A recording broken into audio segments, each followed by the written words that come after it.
John Fitzgerald Kennedy, do solemnly swear. I, John Fitzgerald Kennedy, do solemnly swear. That you will faithfully execute the office of President of the United States. That I will faithfully execute the office of President of the United States. And will, to the best of your ability. And will, to the best of my ability. Preserve, protect, and defend the Constitution of the United States. Preserve, protect, and defend the Constitution of the United States. So help you God. So help me God.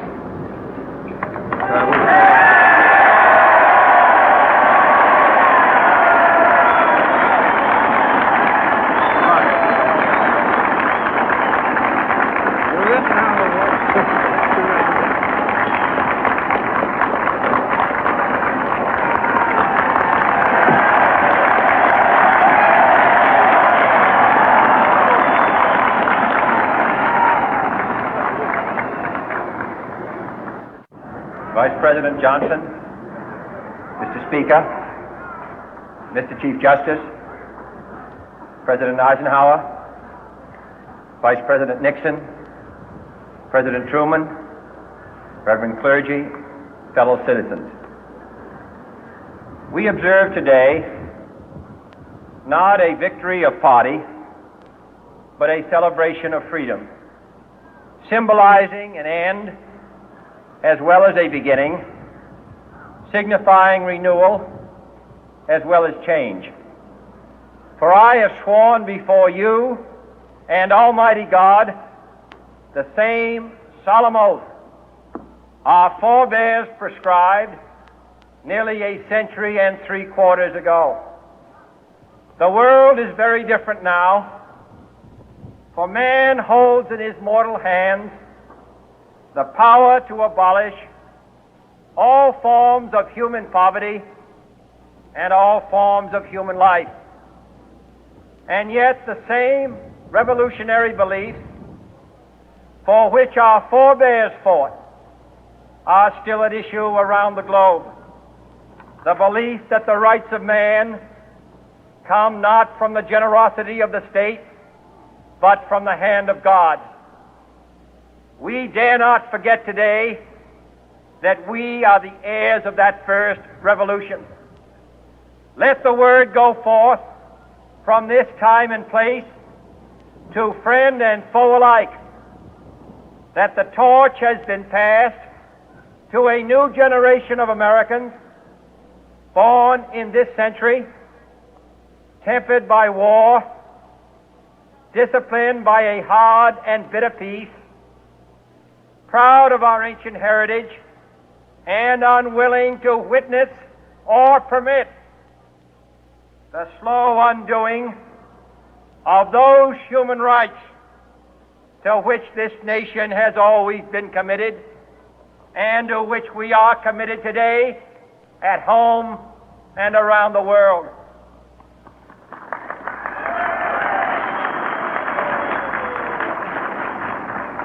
Let every nation know, whether it wishes us well or ill, that we shall pay any price, bear any burden, meet any hardship, support any friend, oppose any foe to assure the survival and the success of liberty.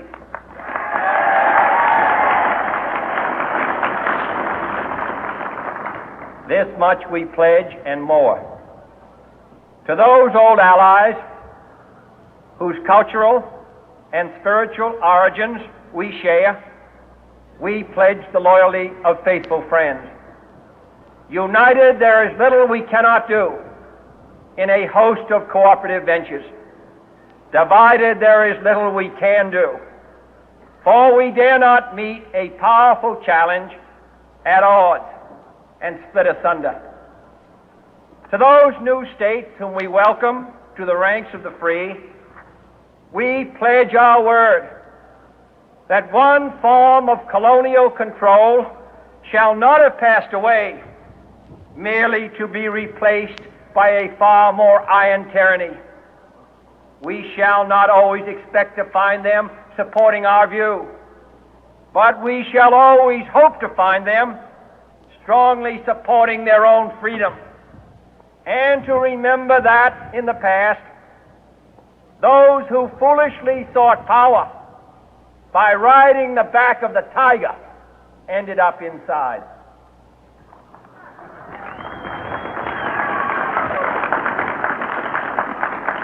To those people in the huts and villages of half the globe struggling to break the bonds of mass misery, we pledge our best efforts to help them help themselves for whatever period is required, not because the communists may be doing it, not because we seek their votes, but because it is right.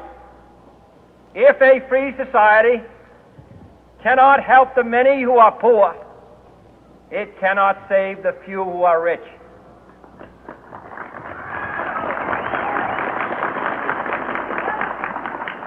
To our sister republics south of our border, we offer a special pledge to convert our good words into good deeds, in a new alliance for progress, to assist free men and free governments in casting off the chains of poverty. But this peaceful revolution of hope cannot become the prey of hostile powers. Let all our neighbors know that we shall join with them to oppose aggression or subversion anywhere in the Americas. And let every other power know that this hemisphere intends to remain the master of its own house.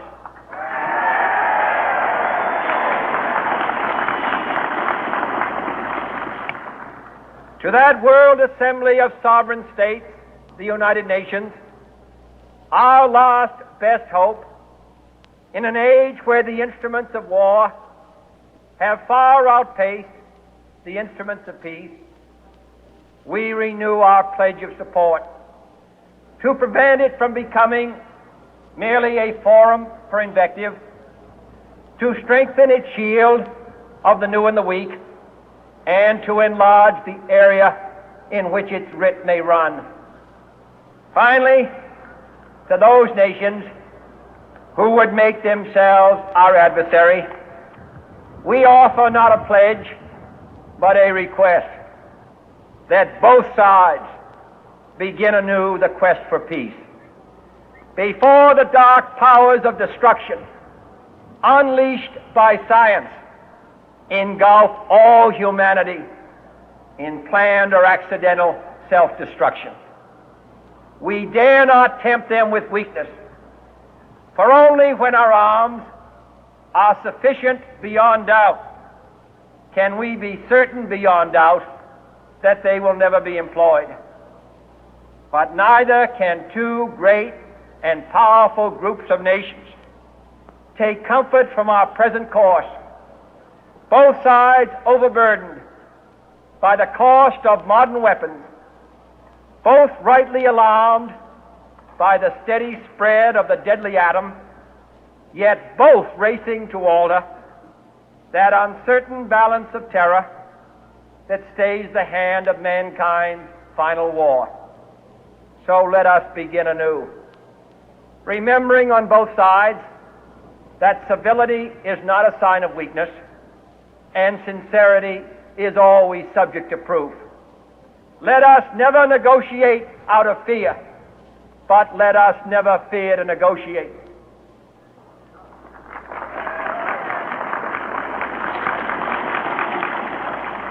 Let both sides explore what problems unite us, instead of belaboring those problems which divide us.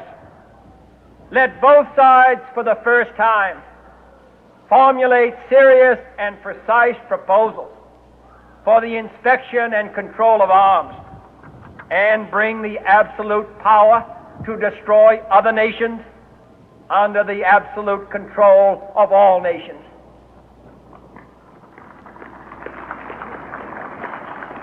Let both sides seek to invoke the wonders of science instead of its terrors.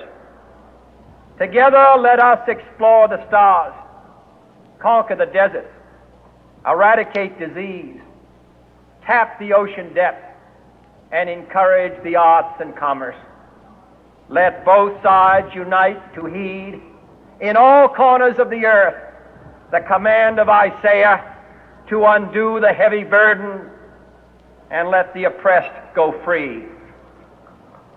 And if a beachhead of cooperation may push back the jungle of suspicion, let both sides join in creating a new endeavor, not a new balance of power, but a new world of law, where the strong are just and the weak secure and the peace preserved. All this will not be finished in the first 100 days, nor will it be finished in the first 1,000 days, nor in the life of this administration, nor even perhaps in our lifetime on this planet. But let us begin.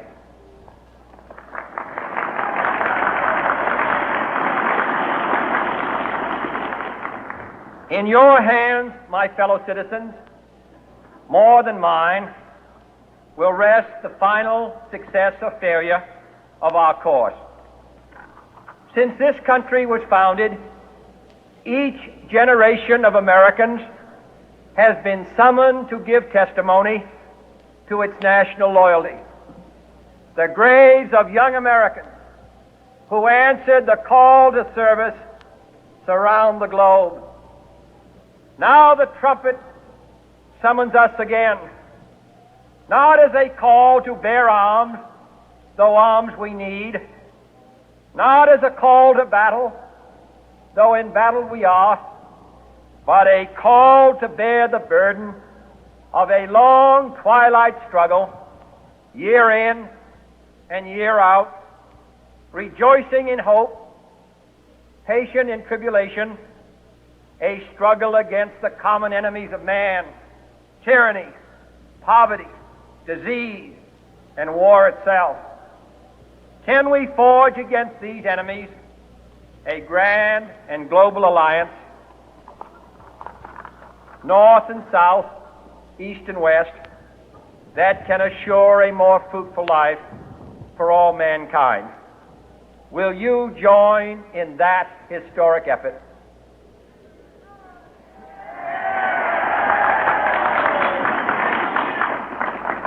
In the long history of the world, only a few generations have been granted the role of defending freedom in its hour of maximum danger. I do not shrink from this responsibility. I welcome it.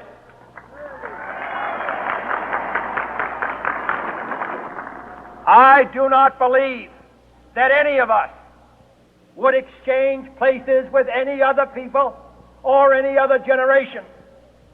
The energy, the faith, the devotion which we bring to this endeavor will light our country and all who serve it. And the glow from that fire can truly light the world. And so, my fellow Americans, ask not what your country can do for you. Ask what you can do for your country.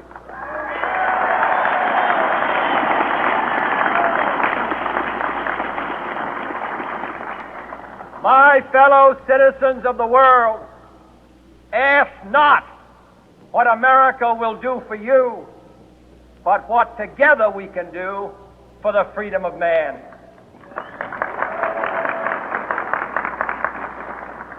Finally, whether you are citizens of America or citizens of the world, ask of us here the same high standards of strength and sacrifice which we ask of you. With a good conscience, our only sure reward, with history the final judge of our deeds, let us go forth to lead the land we love, asking His blessing and His help, but knowing that here on earth God's work must truly be our own.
Where the grapes of wrath are stored, he hath loosed the faith.